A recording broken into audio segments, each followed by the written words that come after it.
Alors, l'autre sénateur, Hassani Abdallah, a décidé de ne pas se représenter à ce scrutin, ce qui n'est pas votre cas.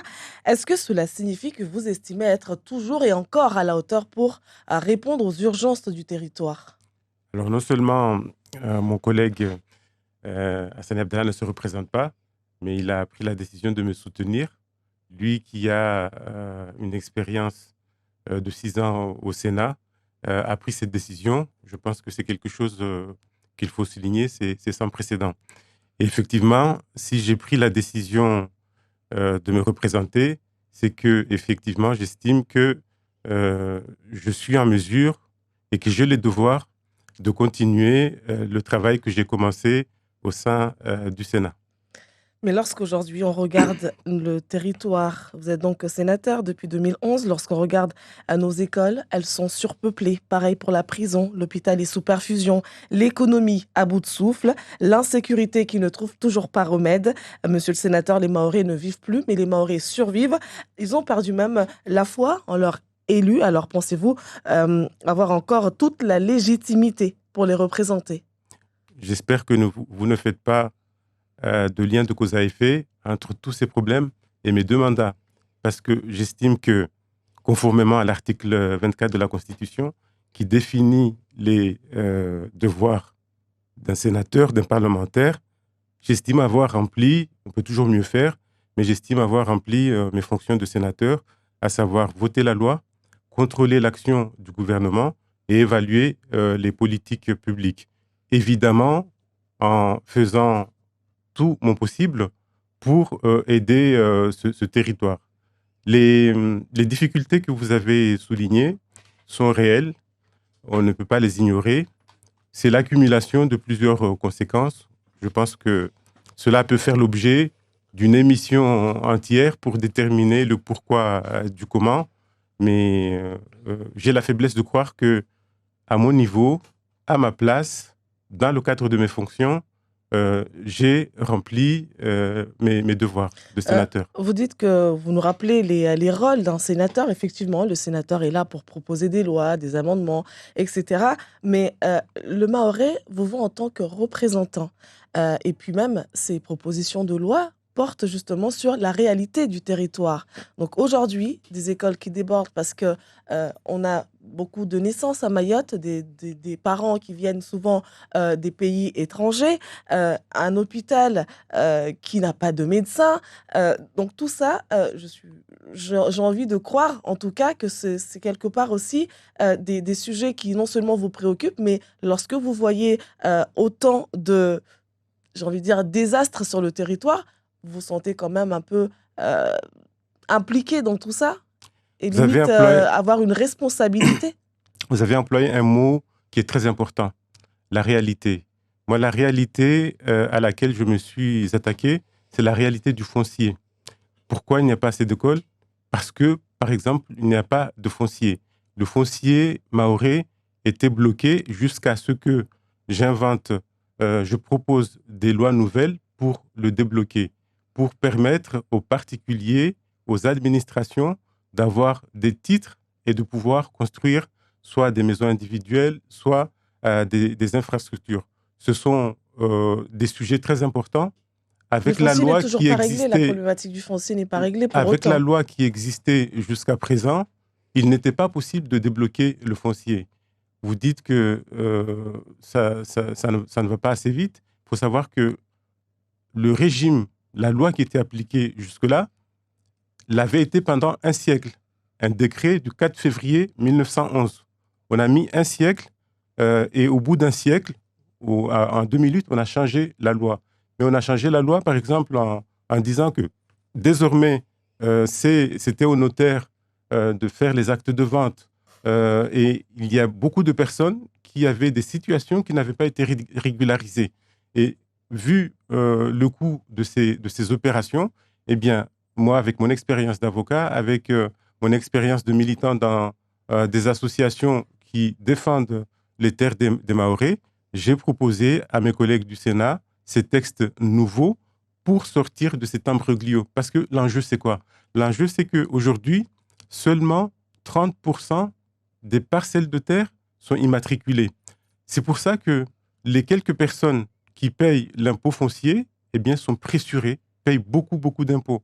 Avec ces réformes que j'ai fait enclencher, eh bien, il y aura de plus en plus de gens qui vont avoir leur parcelle immatriculée. Ça va élargir l'assiette fiscale des communes. Ça va faire autant de ressources complémentaires pour les communes et ça va débloquer les situations des citoyens pour pouvoir construire leur maison, pour Monsieur le pouvoir sénateur, investir dans l'immobilier. Monsieur le sénateur, je pense Autre, que les autre, Mahorais sont autre aujourd'hui réalité, conscients que vous avez beaucoup fait pour le foncier, autre mais c'est devenu réalité votre qui seul correspond. argument aujourd'hui. Non, justement, j'en ai un autre. Autre réalité de mes actions, eh bien, vous parlez d'immigration. J'ai modifié le code de la nationalité à Mayotte et fait en sorte que Mais pour quel un résultat enfant, au final? mais, pour faire en sorte qu'un enfant qui est né sur le sol mahorais de 2 parents en situation irrégulière ne puisse pas bénéficier de la nationalité française.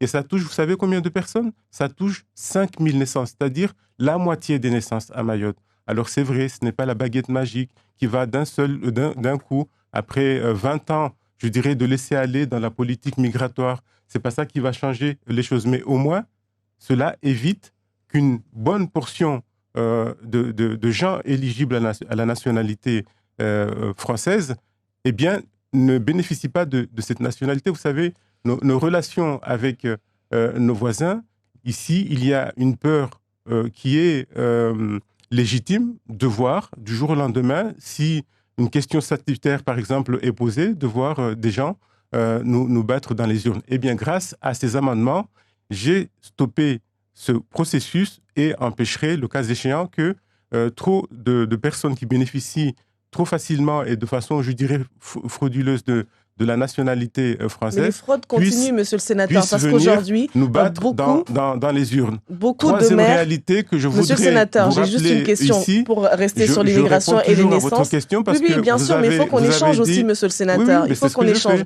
Donc, C'est mon vous... temps de parole.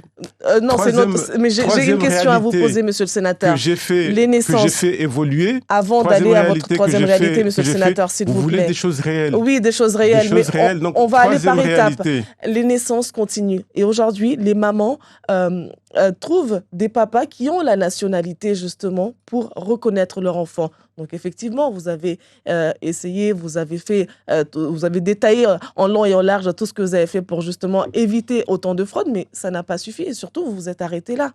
Donc, là, finalement, le résultat n'y est pas. Troisième réalité que je voulais développer devant les Mahorais.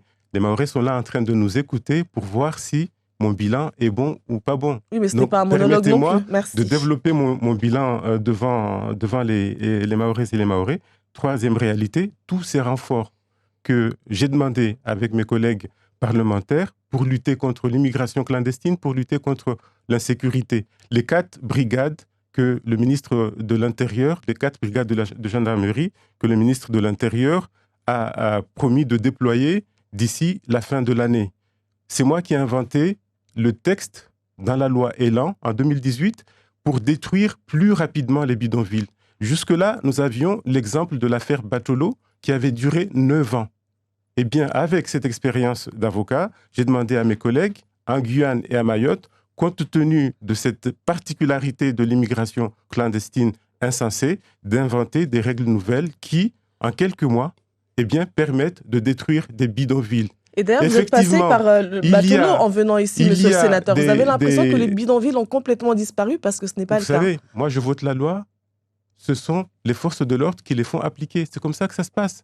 Et les juges aussi. Donc, vous ne pouvez pas me dire de voter la loi et d'aller empêcher des gens qui ont été expulsés de se réimplanter. Ce n'est pas comme ça que ça se passe dans une démocratie. Tous ces efforts pour aucun suivi au final. Si, mais je pense que l'opération Bouchou, qui a utilisé ces textes, heureusement que je les ai fait voter en 2018. Aujourd'hui, l'opération Bouchou est fondée sur ces textes pour la destruction des bidonvilles. C'est pour ça que ça va plus vite. Ensuite, vous avez parlé de ces messieurs qui reconnaissent des enfants qui ne sont pas les leurs. Eh bien, c'est un délit.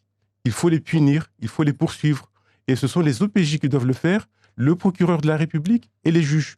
Je ne suis ni l'un ni l'autre de ces messieurs. Donc, dans une démocratie, chacun doit faire son boulot. C'est pour ça que je vous Mais ai en plus rappelé d'être avocat, l'article d'être 24 de sénateur, la vous êtes aussi un Constitution avocat. qui donne le rôle d'un parlementaire. Donc je vous ai dit, je vous ai rappelé quel est le rôle de parlementaire que j'ai été amené à jouer pendant ces années, et je vous fais la démonstration que, alhamdoulilah, j'ai essayé de respecter ce rôle-là.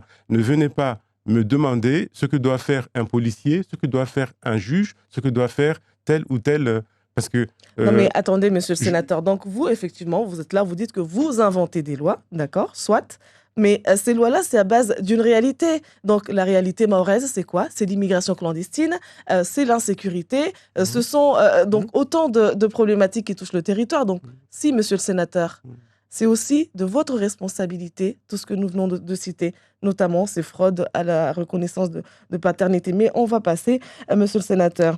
Vous avez parlé de l'opération ce Wambouchou. n'était pas le sens de votre question. Vous ne m'avez pas demandé si j'étais responsable de ça ou pas. Ben si, j'ai Maintenant, dit vous quelle est dites votre que- responsabilité Vous dites que tout c'est à ma l'heure. responsabilité. Ben, je plaide non coupable. Je Voilà. plaide non coupable. Moi, Ok, je vous on a dis entendu que la réponse. j'ai Vous avez parlé de effectué- l'opération J'ai Wambouchou. effectué les missions qui m'étaient dévolues. Je n'ai pas... La Constitution ne m'octroie pas d'autres missions que celle-là. D'accord. Donc l'opération Wambouchou, est-ce que pour vous, vous en faites un bilan positif? Et puis, est-ce que c'est vraiment terminé, l'opération Wambouchou, L'opération aujourd'hui? Bouchou, c'est un début de quelque chose.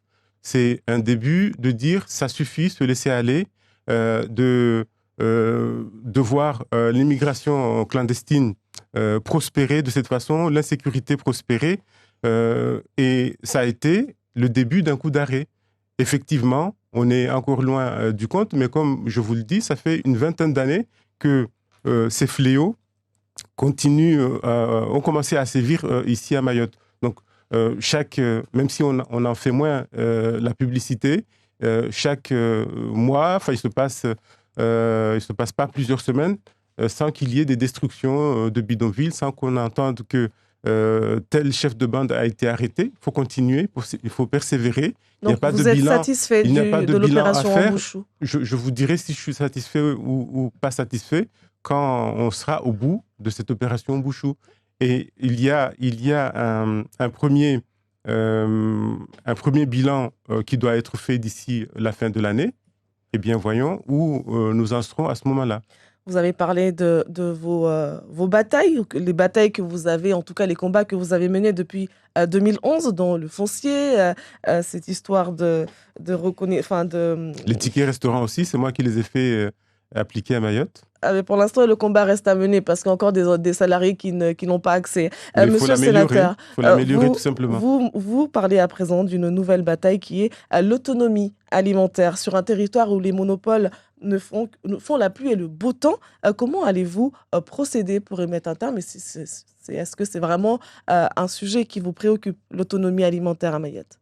Alors là, je crois que vous vous trompez de parlementaire. Je crois que c'est la députée Estelle Youssoufa qui fait un travail sur l'autonomie alimentaire. Non, vous l'avez dit au journal télévisé Moi, c'est sur la semaine dernière. C'est sur comment réformer le foncier agricole pour aller vers l'autosuffisance alimentaire. Mhm. Donc, je pars du foncier agricole. Comment travailler sur le foncier agricole? Encore le foncier, ça vous embête, mais... Non, ça ne m'embête pas. C'est mon dada. C'est quelque chose que donc, les Mahorais reconnaissent, que le travail a été en tout cas entamé. Mais l'autonomie alimentaire, vous en avez parlé. C'est un débat zen, c'est pas la peine de s'énerver. Ah non, personne ne s'énerve, monsieur le sénateur. On a mené des réflexions avec une collègue du Gard pour voir comment produire plus localement, comment améliorer le traitement de nos agriculteurs, comment améliorer l'adduction en eau dans nos terres pour produire plus. Parce que voyez-vous, les crises de Covid et de l'Ukraine ont démontré une chose, c'est que importer devient de plus en plus cher. Et donc, je pense que c'est une bonne chose de chercher à produire le maximum plus ici chez nous. Et Mais quand on regarde les monopoles en face, comment allez-vous... On le fera en développant, en demandant davantage d'aide européenne.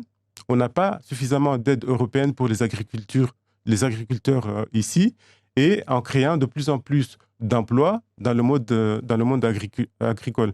Vous me parlez du monopole. C'est une question, effectivement, qui se pose. C'est une question économique. Et dans le microcosme dans lequel nous vivons, éloigné de beaucoup de centres de décision, éloigné de 8000 kilomètres de la métropole dont nous dépendons.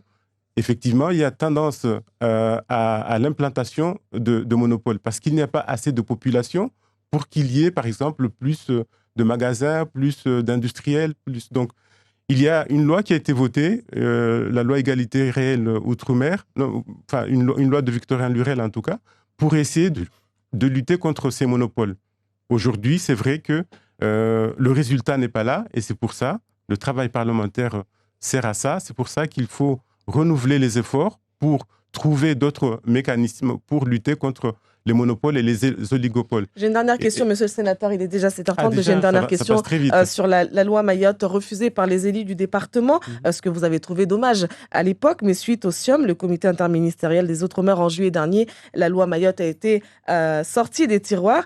Si vous êtes réélu, qu'allez-vous faire pour que cette loi censée être taillée sur mesure pour Mayotte tienne compte réellement des enjeux du territoire? Alors, ce qu'il faut savoir déjà, c'est qu'en ce moment, le conseil départemental est en train de préparer cette loi avec des auditions, avec des améliorations, avec des ajouts.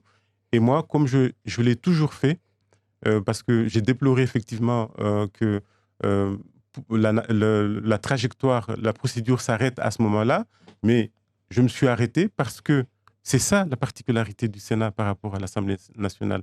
Le Sénat représente les collectivités et moi, j'ai toujours suivi ce que demandent les collectivités. Et quand les collectivités ont dit stop, je dis stop. Merci beaucoup, monsieur le sénateur. Et c'est la fin de ce Zakweli.